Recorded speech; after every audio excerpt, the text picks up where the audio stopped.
Hello my Wolfpack and welcome back to another Team Builder episode for the TBL Season 6. So today we have team built for Hef Nasty with the St Louis Charizards. I think that's how you say it. But yeah, I am a little bit scared of this team. It's a pretty difficult team. I'm scared of Hef in general because I don't think I've ever won a match against him. And this is like the fourth time that I've battled him. But hopefully I have got a few ideas that are really going to help me out in just causing problems for his team as well. Now, he's got Latios, powerful, really fast Pokemon as well. That could be a concern. I've got a few things to go against it. Darmanitan, I feel like he's going to bring it Scarfed. I don't know why, but I've just got a gut instinct that there's going to be a Scarfed Darmanitan. If there's not a Scarfed Darmanitan, then we've actually got a pretty solid thing that we can do. Nidoking, again, could potentially be Scarfed, so I have had to plan for that. Vaporeon is a potential problem. Vaporeon could just be annoying in general, but we have got a couple of things to help deal with it. Copraja, I don't think is going to come, but it could come. And it could cause a couple problems for this. I haven't got too many things that hit it, but it should be alright. Drifblim, which is what he's just kind of switched his team to. We originally had Sweebat, he's gone for Drifblim now, which Drifblim is potentially a little bit more problematic for me, especially if he gets an Unburden or a Flare Boost on it as well. It could potentially be that, but I have got Pokemon that can potentially deal with it, I think. Tapu Koko, which is always a scary Pokemon to see, but hopefully I've got some ideas to deal with that as well. Hitmontop, I haven't really planned specifically for Hitmontop, but I've got several coverage moves that should hopefully hit it for some kind of damage. We've got Zarude, which honestly, I don't really know much about Zarude, if I'm honest. I've planned for it, I've definitely planned for it. I've got a couple of Pokemon that can definitely put some pressure onto it, but it is one of those Pokemon that, again, I'm just a bit like, I don't know this Pokemon yet. I've only just sorted out its competitive guide, so I'm a bit like, oh my goodness, how does this Pokemon work? It looks like it's just a physical beat stick, which can possibly set up through like bulk ups, but it can also go for Nasty Plot with base 70 in its special attack. Yeah, I'm not 100% sure with Zarude, we'll just see how that goes. And then Linoon, Hef has to go for Linoon with the probably the Belly Drum Extreme Speed, but unfortunately obviously I have Spiritomb, which means that it's going to struggle a little bit. My Spiritomb I don't think will go down to a Shadow Claw. Actually, it probably would go down to a +6 Shadow Claw. If he gets to the +6 and I have nothing to deal with it, then that's game. So that's definitely game. I think we'll see. I haven't actually calced it, if I'm honest. I'm not necessarily convinced Linoon's going to come. I'm not necessarily convinced Linoon will actually come on this scenario. I'm thinking 6 specific mons, but we'll see. And I just realised my thing is wrong. There we go. Yeah, it was just, I had to readjust it. I don't know why, but it seemed to adjust it itself, and it wasn't how I wanted it to be. Right, my team. So we have got Dragonite here, Dragon Dance. I was very, very close to scarfing this because honestly, a Scarf Dragonite can hit really hard with those 3 attacks. It can hit really hard on the majority of his team. In fact, I think I can hit super effective on every Pokemon with those 3 attacks except for Linoon. Oh no, I can't hit the Zarude either. Or the Hitmontop. I can hit hard on the majority of his team, which is what I'm trying to say. The Earthquake kind of can wreck through the Darmanitan, the Nidoking, the Copraja, the Tapu Koko. I think all 4 of them just were either a roll to immediately kill or immediately killed by Earthquake, even without a +1. So if I can get Dragonite in without the +1, that can be definitely beneficial for me. Dragon Claw takes out the Latios 100%. Vaporeon, I think would probably need 2 or 3 hits with the Thunder Punch, if I'm completely honest. Drifblim, I think, was 2 hits with the Thunder Punch, if it's not a weird investment. Hitmontop, he can intimidate me, which, you know, could be a problem.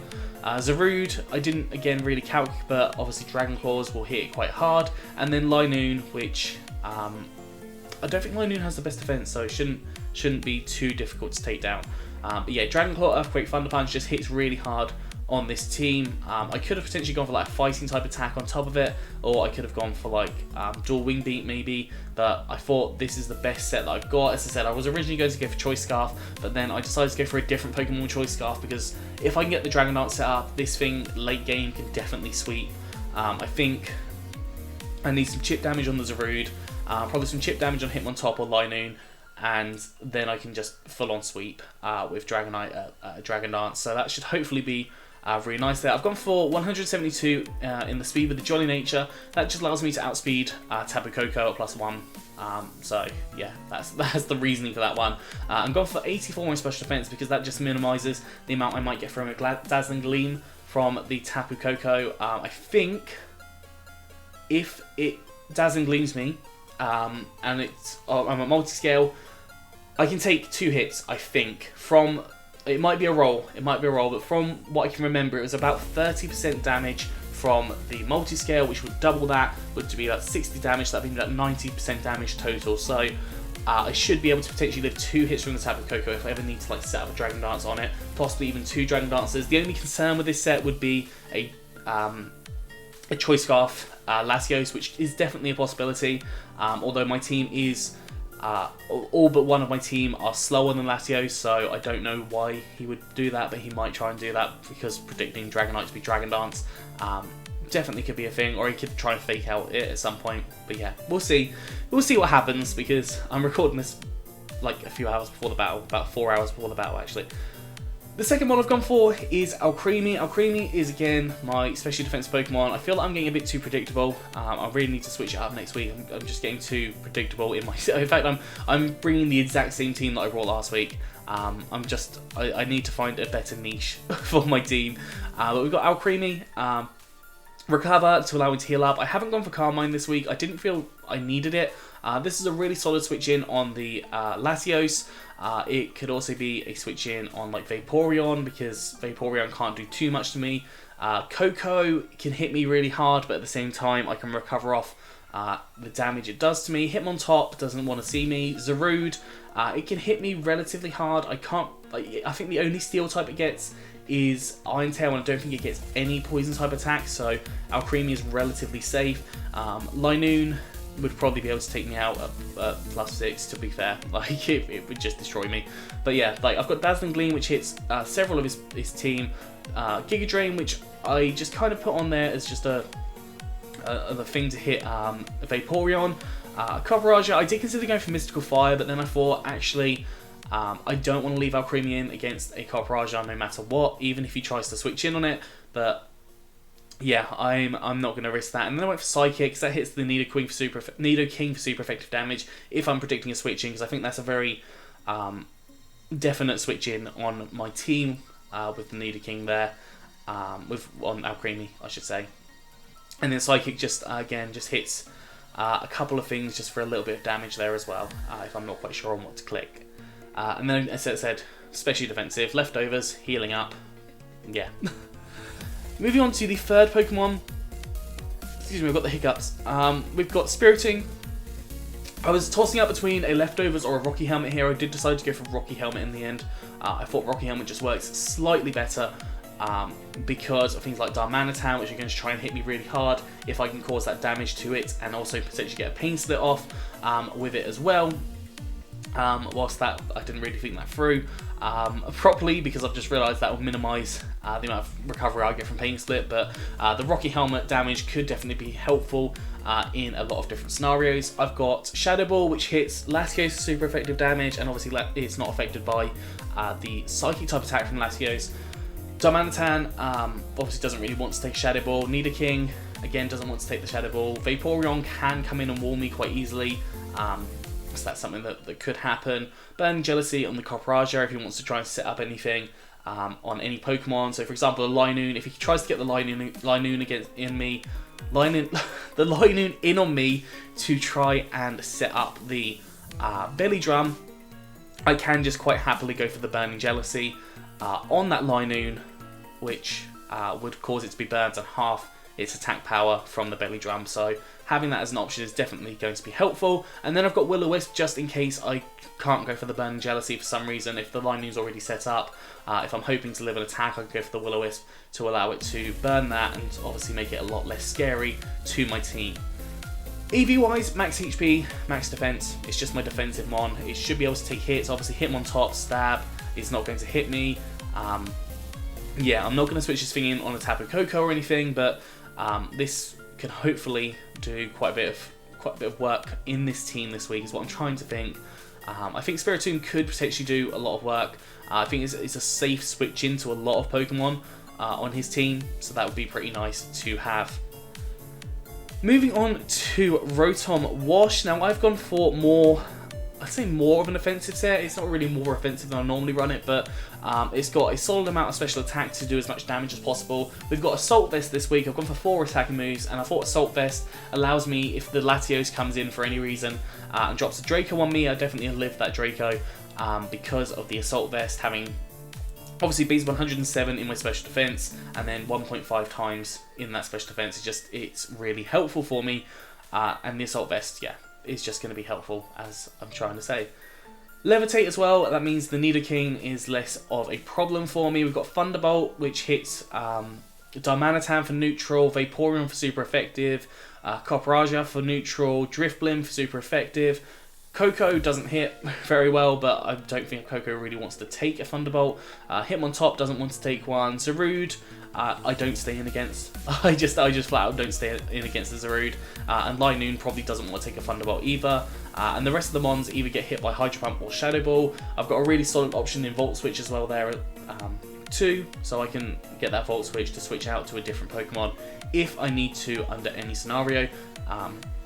I don't know what my lead is going to be here. Potentially would be Rotom Wash, but I want to kind of save it for later on, just in case of different things. And I could definitely see him leading Nidoking, which obviously could be annoying. Yeah, EV investment, as I said, a little bit in for the special defense, just to allow the Assault Vest to do a little bit more. Moving on to the Excadrill, we have got a Choice Scarf Excadrill. This is the one I decided to scarf in the end. As I said, I was considering doing Dragonite initially, and then I considered doing both, and then I thought, no, I'm not doing both.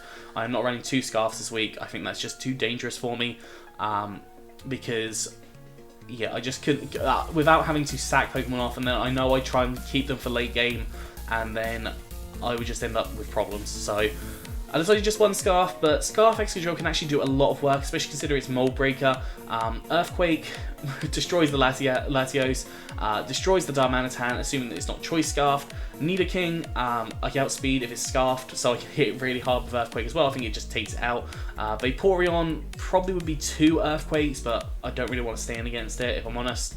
Copraja, I think, just goes straight down. Drifblim, I've got Shadow Claw on there for, which will hit really hard on it. Earthquake on the Tapu Koko, flat out takes it out.